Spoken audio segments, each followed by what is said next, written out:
नमस्कार, माझं नाव तेजश्री पोकरकर। मी एक ॲडव्हान्स प्राणिक हीलर आहे आणि EFT ट्रेनर आहे, अल्सो हेल्थ काउन्सलर। आज आपण ज्या विषयावरती बोलणार आहोत किंवा जो विषय थोडक्यात समजून घेणार आहोत तो आहे रेझिस्टन्स टू ॲक्सेप्टन्स।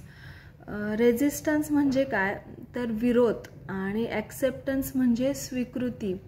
तर गोष्टी स्वीकारण्यासाठी आपलं आयुष्य जे आज ज्या कंडिशनला आहे ते आयुष्य स्वीकारण्यासाठी आपला स्वतःचा त्याबद्दल असलेला विरोध, तर ही गोष्ट, हा जो रेझिस्टन्स आहे, हा जो विरोध आहे आपल्या स्वतःच्या आयुष्याबद्दल, तो थोडक्यात आपण समजून घेऊया।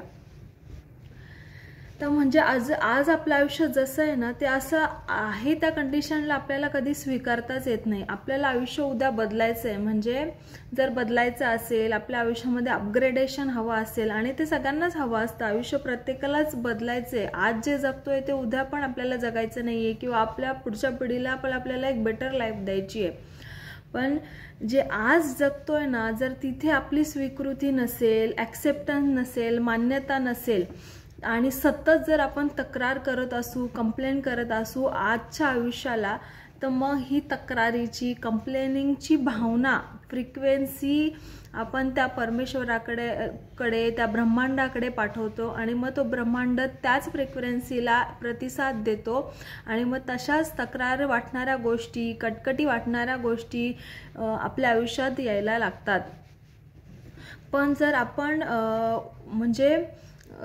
आपल्यामध्ये जर एवढं समज डेव्हलप झाली, विचारांची जर आपली एवढी लेवल वाढली, पातळी वाढली, आणि एवढी समजूत जर आली आपल्याला आयुष्याबद्दल की आज माझं आयुष्य जे आहे, जी परिस्थिती आहे ती माझ्यामुळे आहे, माझ्या स्वतःच्यामुळे आहे, आणि मग जर तिला आपण स्वीकार करून मग ती बदलण्यासाठी पॉझिटिव्ह वेनी विचार करायला लागलो। बघा, म्हणजे बदलायचे आयुष्य तर प्रत्येकालाच बदलायचे, आज जे जगतोय ते उद्या जगायचं नाही, पण ॲटलिस्ट त्याच्यासाठी आज जे जगतोय त्याच्यासाठी स्वीकार करणं, आणि मग उद्या बदलायचे म्हणून त्याच्यासाठी पॉझिटिव्ह वेनी प्रयत्न करणं, ह्या दोन गोष्टी फरक आहे, आणि त्या जमल्या पाहिजेत। आपण आयुष्य स्वीकारतोय म्हणजे आपण आडला हाडली दे खटलेवरी अशी कंडिशन नाही आपली, किंवा अशी अवस्था आपण करून घेणार नाही। आपल्याला नक्कीच आपल्याला बदलण्यासाठी आपल्यालाच प्रयत्न करायचे, पण कुठलीही गोष्ट बदलण्यासाठी आहे ना, जर त्याच्या पहिले ॲक्सेप्टन्स असला तर मग ते त्याची पुढची पायरी ती बदलण्यासाठी आपण प्रयत्न करू शकतो। पण जर ॲक्सेप्टन्स नसला ना, म्हणजे मग आपल्याला बदलताच येत नाही, मग ती कुठलीही गोष्ट असू दे। बघा, आपल्याला आपल्या आयुष्याबद्दल, कुठल्याही गोष्टीबद्दल किती तक्रारी असतात, म्हणजे आपल्या दिसण्याबद्दल तक्रारी असतात, आपण जो जॉब करतोय, आपण जे काम करतोय, ज्याच्यातून आपल्याला पैसे वगैरे मिळतात, त्याच्याबद्दल सुद्धा आपल्या किती तक्रारी असतात, कंप्लेन असतात। किंवा कुठलीही आयुष्यात आपली एखादी वाईट घटना घडली, आपल्याला आपल्या मनाविरुद्ध गोष्ट घडली, तर आपल्याला एकच उत्तर माहिती आहे की आपण लगेचच, माझं नशीबच खराब आहे, माझ्या नशिबातच नाही आहेत चांगल्या गोष्टी, माझ्याच बाबतीत असं होतं, हे एकच उत्तर आपल्याला माहिती आहे।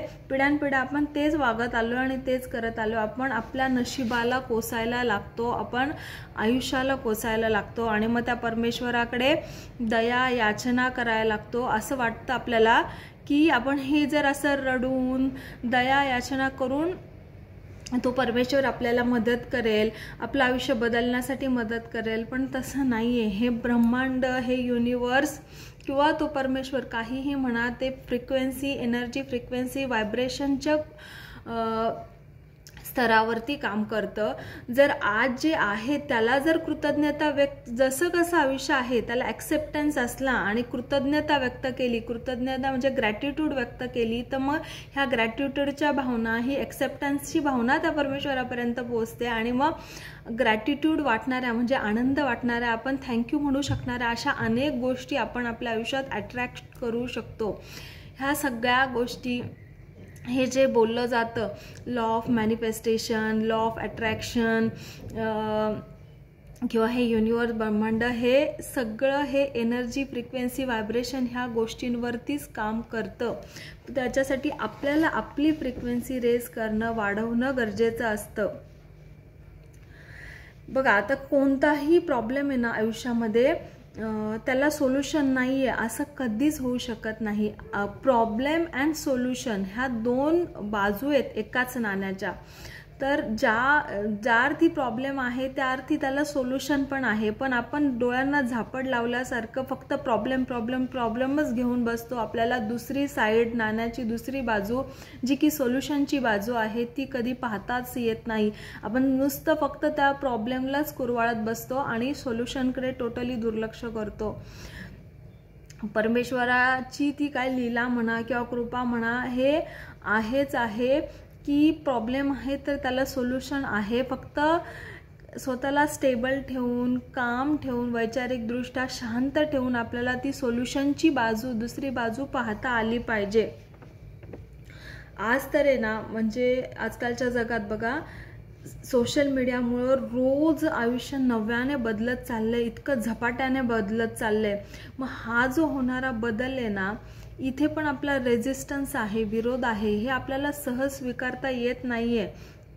आपण किती वेळा आपल्या मुलांना म्हणत असू किंवा आपल्याला बरेच जण म्हणत होते लहानपणी आपले पालक वगैरे, आमच्या काळात असं नव्हतं, आमच्या वेळेस असं मिळत नव्हतं, असं तसं. ओके, हे कधीतरी समजावून सांगणं, मुलांना समजावून सांगणं ही वेगळी गोष्ट आहे. समजावून सांगू शकतो, पण सतत हे असं नाही, आमच्या काळात असं नव्हतं, आम्हाला मिळत नव्हतं. मग आपण स्वतःच ह्या बदलाला कुठेतरी विरोध करते. आपण ह्या प्रवाहाबरोबर, ह्या गतीबरोबर चालू शकत नाहीये, स्वतःला बदलू शकत नाहीये. हे आता डिजिटलायझेशन म्हणा, मॉडर्नायझेशन म्हणा, हे आयुष्याचे जे होत चाललंय, हे आता हे जो पेज पकडला आयुष्याने, म्हणजे जी गती पकडली आहे ना आयुष्याने, ती आता वाढत जाणार आहे, ती कमी कमी होत नाही जाणार आहे. तर त्या वाढत्या गतीबरोबर जर आपल्याला टिकायचं आहे, कुठेतरी टिकायचं आहे, तर थोडं फार का होईना आपल्याला बदलता आलं पाहिजे, त्या प्रवाहाबरोबर चालता आलं पाहिजे. ह्या गोष्टी आपल्याला पॉझिटिव्हरित्या स्वीकारता आला पाहिजे. एक सुंदर कोट आहे की change is the only thing that is constant in the world. म्हणजे चेंजमध्ये बदल ही एकच अशी गोष्ट आहे की ही ह्या जगात स्थिर आहे. म्हणजे किती कॉन्ट्राडिक्टरी आहे ह्या दोन गोष्टी, की बदल ही एकमेव गोष्ट ही निसर्गामध्ये सातत्याने स्थिर आहे. म्हणजे बदल हे कायम होतच राहणार आणि ही गोष्ट परमनंट आहे, स्थायी आहे, की बदलणं हा निसर्गाचा स्वभाव आहे. वसंत ऋतू आला, बदलला, प्रत्येक सीझन हा बदलत राहतो. तसं आपल्याला बदलायचे म्हणजे आपल्याला ॲक्सेप्टन्स पाहिजे आपल्या आयुष्याबद्दल. आपल्याला तक्रार नाही करत बसायचे त्या परमेश्वराकडे की माझं नशीब खराब आहे, माझ्याच आयुष्यात नाही आहे, मलाच मिळत नाही गोष्टी. जे आहे आयुष्य ते आत्ता स्वीकारायचे आणि ते बदलण्यासाठी पॉझिटिव्हरित्या प्रयत्न करायचे. आपला एवढा विरोध का असतो आपल्याला आपल्या आयुष्याबद्दल? एक सांगू तर आपण सगळेच काल्पनिक आयुष्य जगतो. काल्पनिक आयुष्य म्हणजे कल्पनात्मक, इमॅजिनरी लाईफ आपण खूप जगतो की माझ्या आयुष्यात हे असं असतं तर, ते असतं तर, मी हे घर घेतलं असतं तर, तिथं राहिलं असतं, ही गाडी, ही माझ्या आईवडील हे नसते तर. कधी कधी वाटतं असं माणसाला, माझे नवरा हा नसता तर, सासू सासरे असे नसते तर, काही वाटतं.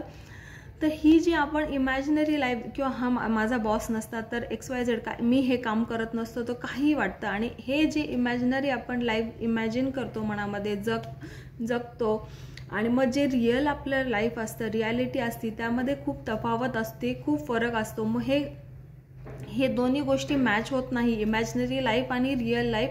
आणि मग त्यामुळे पण आपली खूप जास्त घुसमट होऊ लागते. आपण मग परत स्वतःला कोसू लागतो, स्वतःच्या आयुष्याला कोसू लागतो.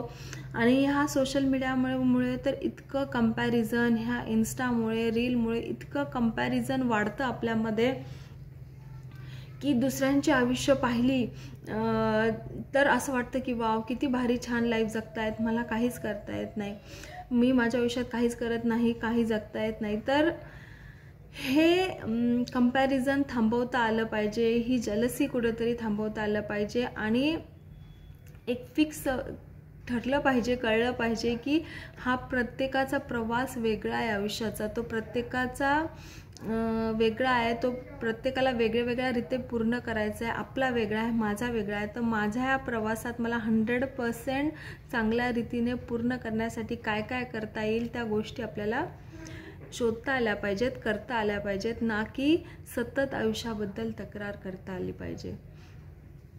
सो व्हिडिओच्या शेवटी एवढंच सांगेल की इमॅजिनरी लाईफची कल्पना करणं चांगली गोष्ट आहे. म्हणजे आपण ध्येय ठेवतो, उद्दिष्ट ठेवतो, चांगली गोष्ट आहे.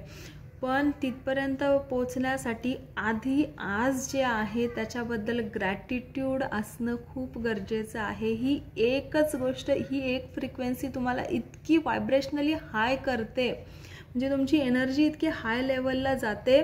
जर तुम्ही रोज परमेश्वराला थँक्यू म्हणायला सुरुवात केली, म्हणजे अगदी तुमच्या शरीरासाठी, तुमच्या घरासाठी, तुमच्या रिलेशनशिपसाठी, तुमच्या मुलाबाळांसाठी, फॅमिलीसाठी, सगळ्या गोष्टींसाठी, तुमच्या आयुष्यात असणाऱ्या मटेरियलिस्टिक्स लाईक तुमच्या घर, गाडी, अशा सगळ्या वेगवेगळ्या गोष्टींसाठी जर तुम्ही कृतज्ञता व्यक्त करायला सुरुवात केली ना, मग इतकी तुमची फ्रिक्वेन्सी हाय होते, व्हायब्रेशन्स हाय होतात आणि आयुष्य मग इतकं सुंदर बहरायला लागतं, फुलायला लागतं. सो व्हिडिओ आवडला असेल तर लाईक करा, शेअर करा, सबस्क्राईब करा. व्हिडिओ शेवटपर्यंत पाहिल्याबद्दल धन्यवाद.